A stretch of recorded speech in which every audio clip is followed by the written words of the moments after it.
Hey everyone. Just a reminder that this is part 5 of the I Own an Abandoned Motel series. A link to the playlist will be in the description below. I own an abandoned motel, and I've attended my first séance. Written by Wine Dark Sea, 1239. It began to rain as I drove home from Martina's funeral at the Greek Orthodox Church in Watertown. She hadn't wanted to wait, hadn't wanted a repast, just a Christian funeral and burial in consecrated ground. One last means of protection against the supernatural beings that had plagued her during her life. The emptiness of the church stung me. Just me and a few local Greek ladies with whom she liked to bake occasionally. To do this job is to be alone. Martina had wore it as a badge of honor. But then again, I think she had to have been one of the bravest people in the world. I'm not brave. That's why I'm back again, boasting here. I don't think I have it in me to be alone. I know that I can't face it. I know it's cliche, but I am empty inside. So tired, so sick of grief. Don't let yourself be alone. The spirits in Cottage 14 had said. Was it a warning? Or a prophecy? I don't care if my cottage is about to fall down around me. I haven't been back to Cottage 7 since the police had left that horrible night. I hated lying as the paramedics took her away. Hated forcing myself to say a bear attacked us. Inventing some story that the campground down the street had a litter problem. They checked me for a concussion. I refused a trip to the hospital. There was no sign of the thing that had attacked us. At first, I was angry. Kind of anger that permeates through the entire body. I was paralyzed by it. Wondering why. Turning over in my head the utter injustice of it. It wasn't in the notebook. It was supposed to be safe. Why? Why? Why? I know. The world is unfair. Hardly breaking news. It wasn't supposed to be like this.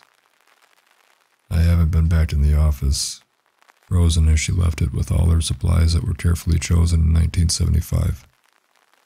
Most of the time I sit for hours on my couch, wrapped in her favorite cat blanket, bringing the cigarette-infused fleece to my face. When I close my eyes, I see her there, dead and bloody. I see my dad in his coffin after the embalmer cleaned him up. People shaking their hands and saying how sorry they were, how great he was, whatever. I hated it at the time, but I wish someone did that for Martina. I'd wanted to say a few words before the service, but Martina had specified in a handwritten codicil to her will, in all capital letters, no eulogies. She hated a fuss. It was my fault. It had to have been. Not just the fact that I made the flippin' decision to reach out to touch that body. As Martina herself said, things around here were shifting, changing, and not for the better. And the only thing different was me. I had to be the catalyst. The only thing keeping me from wallowing in self-loathing was the fact that Martina would hate it. Damn waste of time, she would say before suggesting we got on with the job. So I tried. I tried to eat, take a shower, walk around. I really did. But ultimately I just found myself back on the couch. My favorite time of day is now the time I take to carefully consult Martina's notebook. I trace my finger over her no-nonsense handwriting, written with her favorite blue ballpoint pen.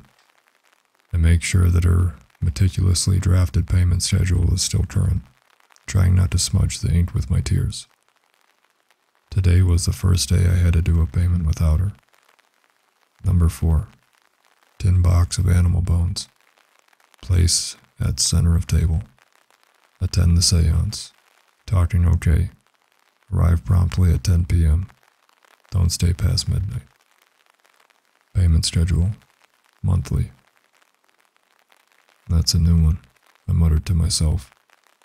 Seems a bit redundant for a supernatural entity to conduct a séance, but I guess I'll see. Truthfully, the idea intrigued me in a macabre way. After all, there were plenty of dead people in my life that I would give anything to talk to one last time. I had never attended a séance out in the real world. They seemed on the one hand to be unspeakably hokey, and on the other hand, absurdly dangerous. I tend to agree with my Catholic upbringing that calling out to spirits doesn't necessarily mean you're going to summon something nice on the other side. At this point, however, I was certain that whatever would be doing the summoning, and whatever was being summoned, would be unpleasant. My phone said it was 6 o'clock in the evening. The sun had already set. I took a mental inventory of what I had consumed so far that day. Coffee, water, a few slices of toast. I thought it would be wise to fortify myself more if I was in for another long night. Unfortunately, my refrigerator was quite bare, but I did manage to collect ingredients for a sandwich that made me feel slightly more human upon consumption. There had been a rusty box in the basement, I remembered. I conspicuously used the exterior bulkhead entrance to avoid the motel office. I found it in the corner next to the utility sink and gave it a shake, grateful to hear the rattling of bones inside. One less thing together. I opened it, and there were bones of all different sizes and provenance. I assumed it was some assortment of chicken, turkey, and deer. The box itself was probably as old as the cottages, with some flecks of red paint advertising a product with a name long since faded away. Still, with plenty of time to kill before 10, I gathered the box of bones and made my way to my favorite spot on the property. The cottages sit in a soft lawn of grass, interspersed with some flowers and bushes that have been sadly neglected. It's on my to-do list. Towards the river, that grass gives way to the sloping glacial rocks and the banks with its dock. Right at the edge of the grass is a wrought iron bench installed by my great-grandfather as an anniversary gift to my great-grandmother, the final, crowning detail of the beloved cottage park. I wondered how their dream became infested with so many nightmares. In the late summer, the bench is a prime location for boat watching, from the smallest kayaks and powerboats to the massive tankers and container ships sailing down the river in locks to the Great Lakes. This time of year, the locks are closed and few dare to boat trip when the river is mostly filled with moving chunks of ice. Except, of course, our desperate guest who had the misfortune to check in on tax day.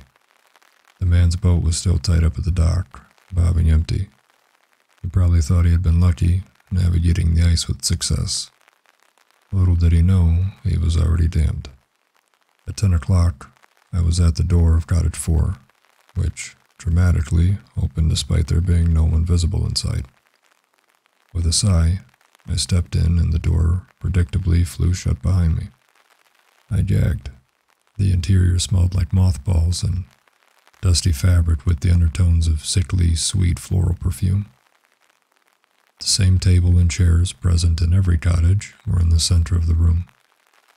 Encircling the seating area were unlit candles, hundreds and hundreds of candles of varying heights, with pendulous rivers of wax fusing them together into an imposing mass. The interior shutters of the windows were tightly closed, snuffing out the meager moonlight. I carefully stepped over the candles and sat in a chair, placing the tin box in the center as the notebook instructed. The candles erupted into flame, and the temperature in the room plummeted. The animal bones began to rustle, flinching into the air, then clattering back down, the tempo gradually increasing, bones knocking against each other more violently. Rapping sounds began under the table, joining the clattering bones in a cacophonous rhythm. A force pulled my hands away from my sides and onto the table. A searing pain pierced my wrists. To my horror, skeletal hands with elongated and sharpened fingertips were holding me, drawing blood. The owners of these hands soon materialized. There were 3 women dressed in black hoop skirts draped in crepe with decrepit lace sleeves, black hair parted down the middle and swept back into a chignon, with the exception of the woman directly across from me, whose black hair hung in long, black braids, though the hands they held around the table were nothing but bones. Their faces appeared to be an approximation of the living human's face, with thick black veins snaking across their corpse-hued skin. They each grinned at me, exposing black teeth and tongues. Their eyes were equally ghoulish, completely white as though permanently rolled back in their heads. The rapping increased, as though multiple entities were knocking on the wooden table. The women cocked their heads at me as though conducting an examination, grins somehow getting wider. "Girl, new girl," the woman to my right hissed. The voice sounded as though echoing from underwater, with a disconnection delay between the movement of the thin black lips and the arrival of the muffled sound. "Girl, would you seek communication with Beyond? Will you join the circle?" The 3 leaned forward, eager for my answer. "I would," I said, trying to sound resolute. "Not like I have a choice." "So sweet and young, pretty, so nice and new," said the woman with the braids. "Welcome, welcome," the woman on my left whispered. "We are the Sisters Kane. I am Marjorie. There is Margaret." The woman to my right nodded. "And Mina, the youngest." The 3 cackled. Hello? My name is Nora." More laughter. The sisters threw their heads back in ecstasy. "Oh, great spirits of the celestial ether, come join us beyond the veil," Margaret moaned. "We feel your presence. Yes, yes, we hear your knock."